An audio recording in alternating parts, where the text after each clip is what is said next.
İyi günler arkadaşlar. Kanalımıza hoş geldiniz. Yepyeni bir video ile karşınızdayım. Elçin Sangu ve Barış Ardus'tan yepyeni karelerini sizler için düzenleyip video haline getirdim ve sizlere sunuyorum.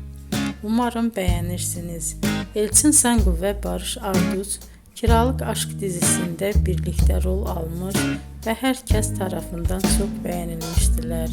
Biz de onların en güzel ve en özel karelerini sizler için hazırladık. Videoların devamını istiyorsanız kanalımıza abone olup sona kadar izlemeyi unutmayın. Hoşça kalın. Bizden bu kadar.